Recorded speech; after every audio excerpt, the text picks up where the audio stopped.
Meera Patel thought she had it all: a perfect marriage, a cozy life in LA, and a husband who adored her.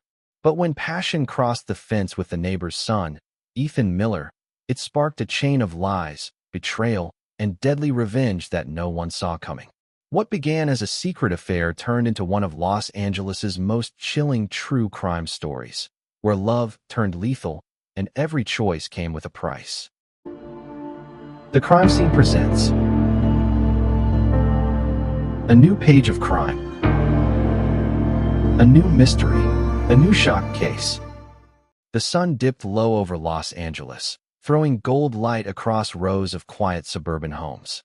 To anyone driving by, Meera Khanna's house looked like the picture of peace, a two-story dream with trimmed hedges, polished cars, and laughter faintly echoing through the windows. She had everything that looked like happiness, but inside, the silence was heavy, thick, and hollow. Her husband, Raj, was always working late, buried in meetings and phone calls. Her kids were busy with school and friends. Meera's world had become a routine she couldn't escape. Wake up, smile, repeat. She'd traded her wild youth in Mumbai for the promise of security in America, but years later, that promise felt more like a cage. Every corner of that perfect home reminded her of the woman she used to be, the one who dreamed, flirted, laughed too loud. Somewhere along the line, that woman disappeared, replaced by a quiet ghost playing the role of a perfect wife. It was one of those long, boring afternoons when she met Ethan Miller. He was her neighbor's son, young, confident, the kind of reckless that made her pulse skip. Their first conversation was nothing, just small talk over the fence, but the way he looked at her made something dangerous flicker back to life. She hadn't felt seen in years, and suddenly, this stranger made her feel 20 again. At first, she brushed it off, telling herself it was just attention, harmless, fleeting. But loneliness is a powerful drug. It doesn't just crave love, it craves validation, the feeling of being wanted. And for the first time in a long time, Meera felt alive again. What she didn't realize was that every heartbeat of excitement was one step closer to disaster.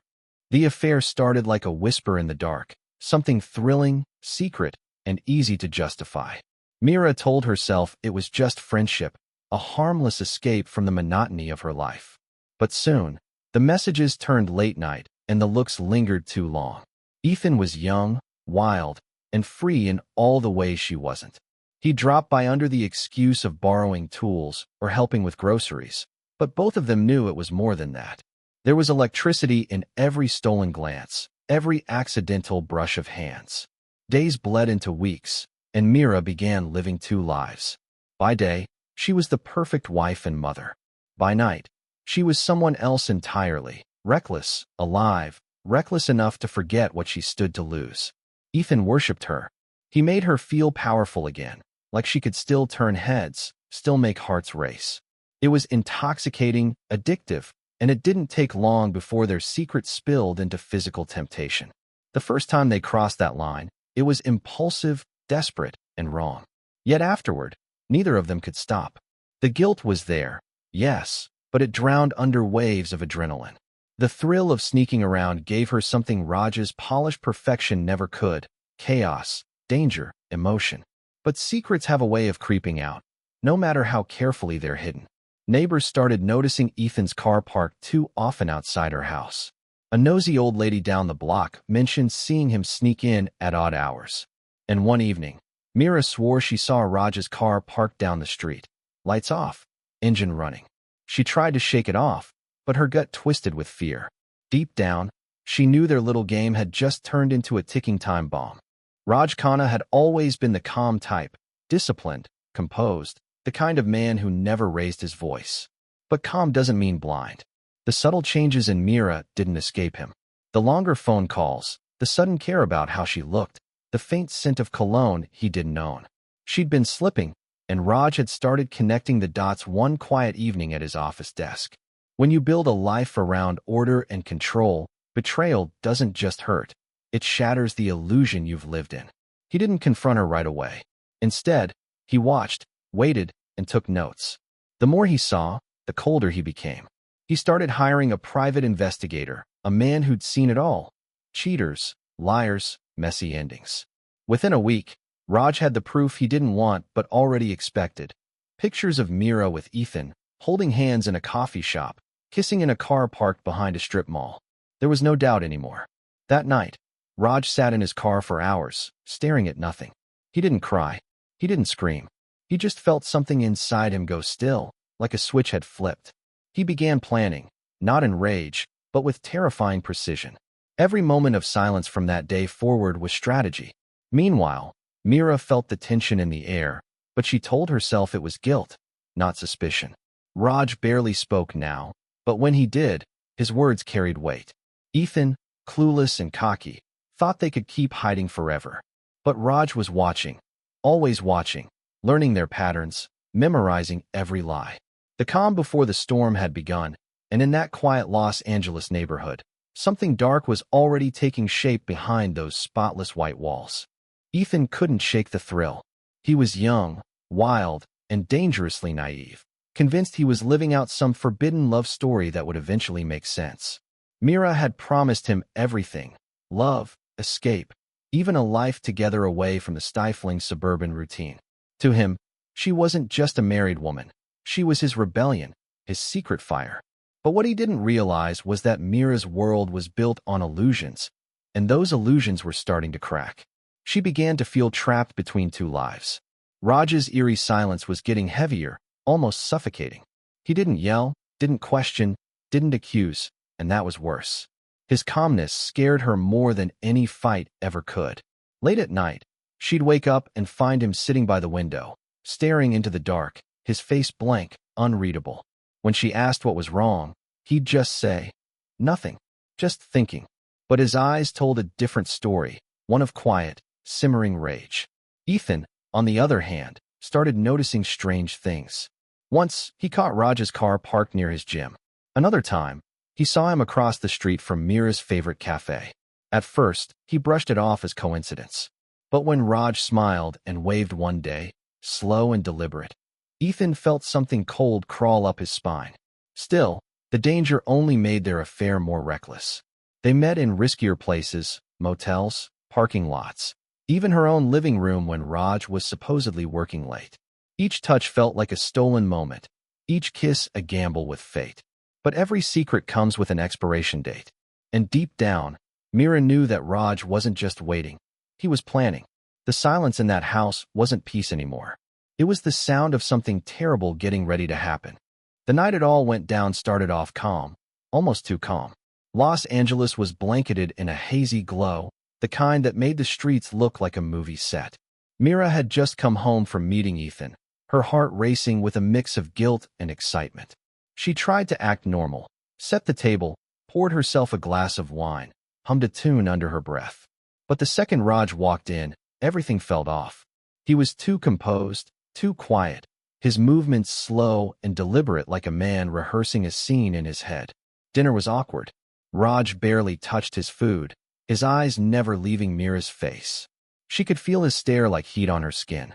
Halfway through the meal, he finally spoke, his tone casual, almost kind, asking about her day, her friends, her young friend Ethan. The way he said the name froze her mid-bite. Her glass slipped, shattering on the floor, wine splashing like blood across the tiles. Raj didn't flinch. He just kept talking, his voice low, calm, terrifying. Meera's mind raced. She knew the truth was out. Somehow, he had found out everything. The texts, the calls, the secret meetings. She tried to play dumb, but Raj wasn't buying it. He stood up, walked behind her, and placed his hands on her shoulders. His grip was gentle, almost tender. Then, without warning, he whispered something she couldn't understand. Maybe her name, maybe a prayer, before walking away. Later that night, Meera tried calling Ethan, but he didn't pick up. She sent a text, then another. No reply. Panic settled in her chest as the house went eerily quiet. That's when she noticed Raj's car keys were gone. Somewhere out there in the dark, a husband was driving toward his wife's secret, and nothing about tonight would end peacefully. The next morning broke with an eerie silence that didn't belong in their neighborhood. Meera woke up alone, the bed still cold on Raj's side. Her mind spun through the events of last night. His calm voice, his stare, the way he'd left without saying a word. She rushed to the window, half expecting to see his car back in the driveway. It wasn't there. Her stomach dropped. Then her phone buzzed. One notification that made her heart stop. A news alert. Asterisk, body of local college student found in Echo Park. Identity pending. Asterisk. Meera's hands shook as she grabbed her phone, calling Ethan's number over and over. Straight to voicemail. Her mind refused to connect the dots, but deep down, she already knew. Raj had found him. The reality hit like a truck. Every sound in the house suddenly felt amplified. The creak of the stairs, the hum of the refrigerator, her own shallow breathing. Guilt crashed over her in waves. She wanted to scream, but fear kept her quiet. An hour later, the police showed up. A polite knock, followed by the kind of tone that said they weren't here for small talk. Two detectives, their faces unreadable, asked if she knew Ethan Brooks. Her lips trembled as she lied, saying he was just a neighbor, a friend. But they already knew. Raj had driven straight to the police station after turning himself in. He'd confessed to everything. The story he told was simple and cold. He said he caught his wife cheating, followed the boy, confronted him, and things got out of hand. Meera collapsed when she heard it. The man she once thought she could manipulate had destroyed everything. Her lover, her life, and any chance of forgiveness. In one night, her secret love had turned into a public nightmare. The courtroom was packed when Meera finally saw Raj again.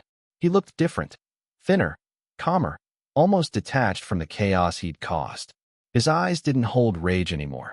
They carried something worse, disappointment. Every headline screamed her name, painting her as the unfaithful wife who drove her husband to murder.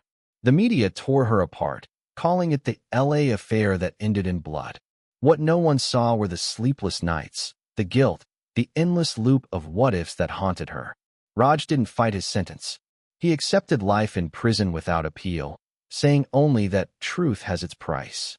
Meera couldn't decide if he said it for her or for himself.